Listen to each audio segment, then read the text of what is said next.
Michael with Terrafuse again. Today's video is going to be on mixing our TF structural. Because TF structural has such a wide range of uses, I've broken this video into about 3 components. Today's video is going to focus on mixing the TF structural up for drier, deeper applications. We're starting with the part B. Here you can see I've measured out 550 mils of it, and you add that to your mix container before any of the powders go in. What we've done here for simplicity, we've divided one bag of TF structural into 4 equal parts just to help you see better the ratios, and those equal parts worked out to about 3,500 milliliters or 3.5 liters of powder.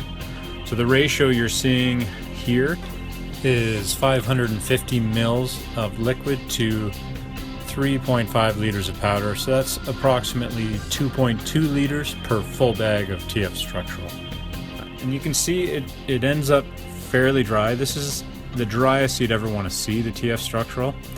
It doesn't slump, it doesn't have any excess moisture in it, very dry. So if you do go too dry, the product won't penetrate down into the concrete and adhere as well. So what we're doing is adding about 20 mils more part B just to get it to where we need. A little bit of part B does make a big difference on the mix consistency.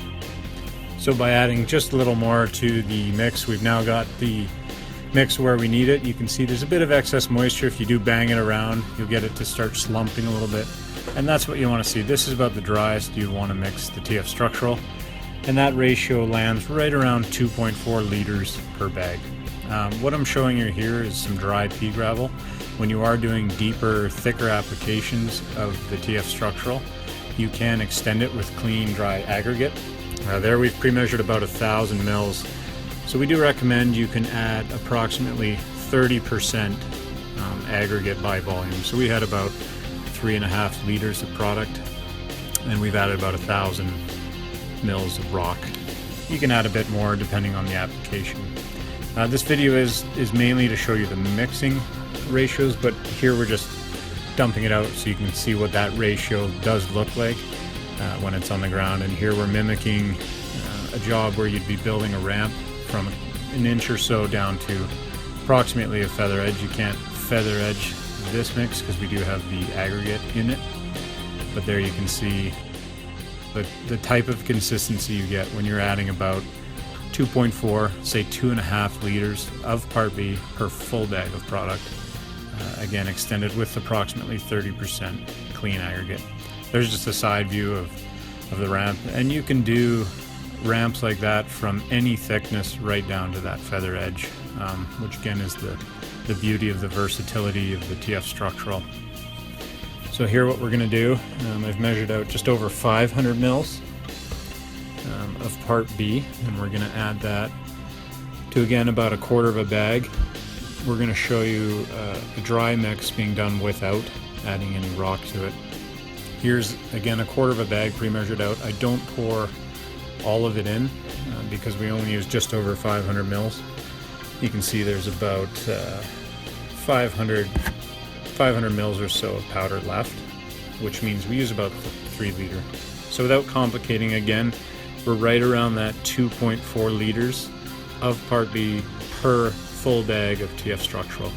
And you can see the mix there again. It's drier, but if you do shake it around, notice the bucket too as well. When I bang it, you can see the product down in the bottom slumping a little bit, and that's right where you want it when you're doing drier applications. You want it where it holds its shape if you leave it alone, whereas if you do kick the bucket or shake it, the product will slump. Again, this isn't an installation instructional video. I'm just doing a bit of troweling to show you what that final mix consistency looks like when it comes out of the bucket. So again, for this one has no aggregate in it, so you can go from an inch, 2 inches, 3 inches as thick as you want, right down to a feather edge when you don't add the aggregate to it. And that again shows you the consistency when the TF structural is mixed at approximately 2.4 liters per bag, which is the ideal mix ratio for drier, deeper applications. The deeper you go, the drier you do want to make the TF structural, as that's going to lead to better strengths and easier workability, especially if you're doing ramps and screeds and whatnot. So thanks for watching this video. Please definitely check out our other Terrafuse tutorial videos if you want more detailed instructions on installation tips and techniques for skim coating, vertical applications, deep filling, etc., as well as the other parts to this mixing video, which will show you more details for how to mix the TF structural for skim coat overlays, vertical applications, etc.